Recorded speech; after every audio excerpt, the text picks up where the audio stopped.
यशस्वी जायसवाल का selection world cup 2026 के लिए हुआ क्यों नहीं? देखिए, यह बात सच है कि इंडिया में या दुनिया में लोगों का माइंडसेट होता है कि जिस खिलाड़ी का सिलेक्शन ना हो सबसे बड़ा वो होता है। हम बाहर बैठे खिलाड़ी से ज्यादा उम्मीदें लगाते हैं, जो हमारे पास है उससे कम। यह भी सच है कि इस बार जो हमारे सेलेक्टर्स ने टीम चुनी है, आरपी सिंह या प्रज्ञान ओझा के आने के बाद जो टीम चुनी गई है, उस टीम के लिए तालियां बजनी चाहिए, क्योंकि बहुत बोल्ड, बेबाक, बिंदास फैसले जो हैं इस बार लिए गए हैं। ये टीम को 90% लोग 9 आउट ऑफ 10 और 10 आउट ऑफ 10 दे देंगे कि इससे अच्छी हमारी 15 नहीं हो सकती थी। लेकिन फिर भी जायसवाल के प्रशंसक सवाल पूछ रहे हैं कि यार हमारे लड़के का सिलेक्शन क्यों नहीं हुआ? आईपीएल और T20 फॉर्मेट में उसने अच्छा किया था, सैयद मुश्ताक अली में भी उसने परफॉर्मेंस की थी, फिर उसका सिलेक्शन क्यों नहीं हुआ? मतलब Rinku is a great finisher, but Rinku का सैयद मुश्ताक अली में रन नहीं था। जितेश शर्मा कह रहे होंगे यार हमारा भी नहीं हुआ। ईशान क्यों आ गए जबकि जायसवाल की जगह पहले थी? मतलब ये सारे सवाल लोगों के मन में चल रहे हैं। हमें लगा क्यों ना इस पर एक वीडियो बनाते हैं।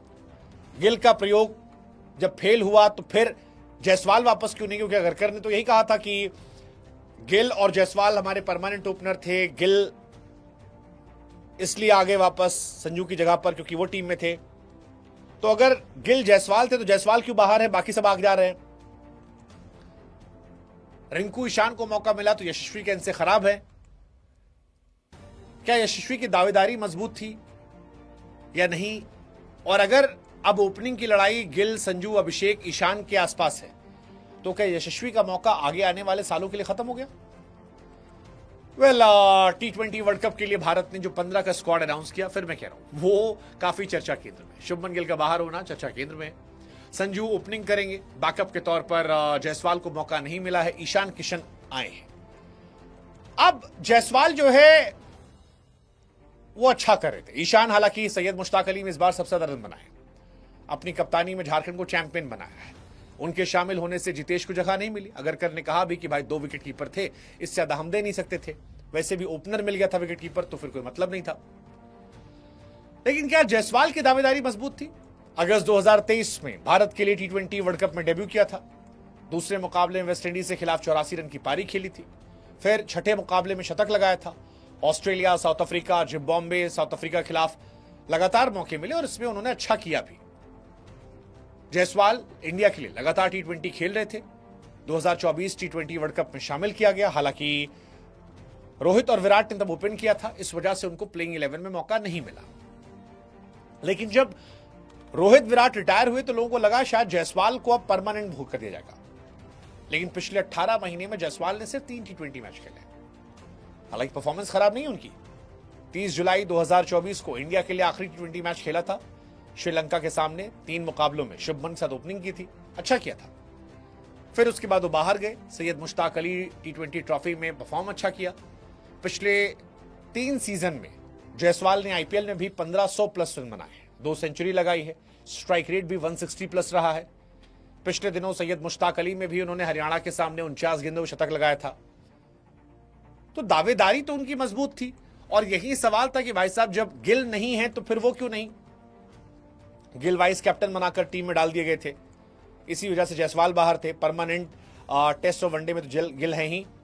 मैनेजमेंट चाह रहा था गिल परमानेंट हो जाए, बट वाई नॉट जायसवाल? और अगरकर ने भी पूछा कि भाई साहब कोई पूछ ही नहीं रहा, कोई पूछ ही नहीं रहा कि क्यों जायसवाल नहीं है, जबकि शुरू में तो शुभमन और जायसवाल ही थे जब वो बाकी फॉर्मेट खेले थे, इसलिए संजू सैमसन, अभिषेक को लाया गया था। हालांकि अगरकर बार बार तारीफ तो करते थे यशस्वी की, लेकिन खिलाते नहीं थे। अभिषेक ने बाद में यशस्वी की जगह छीनी और गिल जो थे वो 4 महीने से खेल रहे थे लेकिन रन नहीं बना पा रहे थे, तो वो बाहर हो गए।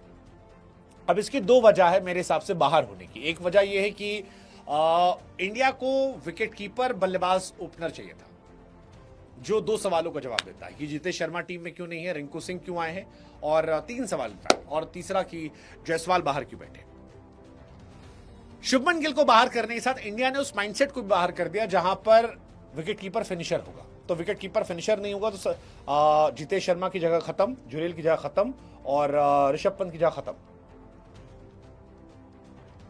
अब विकेट कीपर अगर ऊपर आता है तो दो ही ऑप्शन थे, एक केएल राहुल, दूसरा ईशान किशन। ईशान किशन ने रन बनाए थे इसलिए केएल राहुल की जगह उनका सिलेक्शन हो गया। जायसवाल का सिलेक्शन इसलिए नहीं हुआ क्योंकि एक ओपनर और चाहिए था। ओपनर हमारे लॉक थे संजू सैमसन और अभिषेक शर्मा, तो एक ओपनर जो और चाहिए था, अगर वो विकेट कीपर हो जाता है तो वो दो काम कर देगा, एक extra wicket keeper backup opener और दूसरा ओपनिंग का बैकअप। संजू सैमसन जिन्होंने आखिरी मैच में 168 के स्ट्राइक रेट से रन बनाए थे, उनको जगह मिल गई और यहां से ये बाहर हो गए। ईशान जो है अब वही आगे रहेंगे, इसी वजह से रिंकू सिंह को भी मौका मिला। अगर करने भी यही बात है कि दो विकेट कीपर काफी है, फिनिशिंग पोजीशन के लिए रिंकू हमारे पास है और उनकी दावेदारी जितेश से मजबूत है, इसलिए प्रायोरिटी दी गई। वर्ल्ड कप में अभिषेक और सैमसन ओपनिंग करेंगे, ईशान जो है विकेट कीपर और बैकअप के तौर पर रहेंगे। यशस्वी अगर बैटिंग के साथ विकेट कीपिंग करेंगे तो शायद उन्हें मौका मिल जाता, बट वो विकेट कीपर नहीं है इसलिए उनको मौका नहीं मिल रहा। और इसीलिए सिलेक्टर कह रहे हैं कि अगर मान लो ईशान अच्छा नहीं भी करते तो भी जरूरी नहीं था कि जायसवाल आते, तो भी केएल राहुल को मौका मिल सकता था। ये नहीं आते। रिंकू का सिलेक्शन फिनिशिंग स्किल की वजह था। जितेश ने कुछ खराब नहीं किया था, बस टीम कॉम्बिनेशन में फिट नहीं बैठ रहे थे।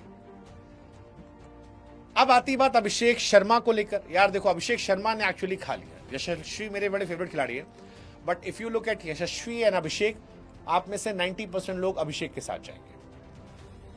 अभिषेक के आने से टीम इंडिया का टेम्पो चेंज हो गया। अभिषेक जब से आए हैं तब से तबाही मचा रखी है। शाहीन अफरीदी को जैसा मारा था उससे तबाही मचा रखी है। अभिषेक ने ओपनर्स की पोजीशन में से एक पोजीशन लॉक कर ली है कि भाई साहब हमारा लगभग 200 का स्ट्राइक रेट है, तुम अपना देख लो।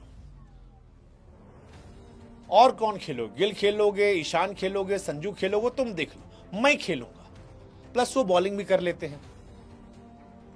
अब यशस्वी तभी हिस्सा बनते जब अभिषेक खराब करेंगे, और क्योंकि अभिषेक खराब कर नहीं रहे इसलिए यशस्वी जगह नहीं बना पाए। अब आखिरी सवाल कि भाई साहब जायसवाल को क्या अगले 2-3 साल मौका नहीं मिलेगा? चांसेस हैं, शायद नहीं, चांसेस हैं, क्योंकि वर्ल्ड कप के बाद मान लो अगर सूर्या भी बाहर हो गए तो भी सूर्या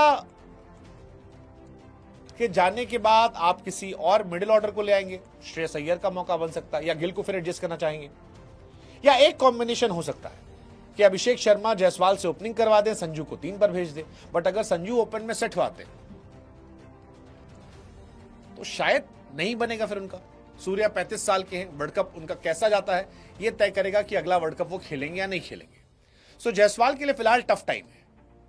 टेस्ट में वो पक्का है, लेकिन T20 वनडे में मुश्किल है। हालांकि वनडे में शतक लगाया था, लेकिन वनडे में शुभमन गिल आएंगे तो रोहित शर्मा शुभमन गिल हो जाएंगे, वो बाहर बैठेंगे।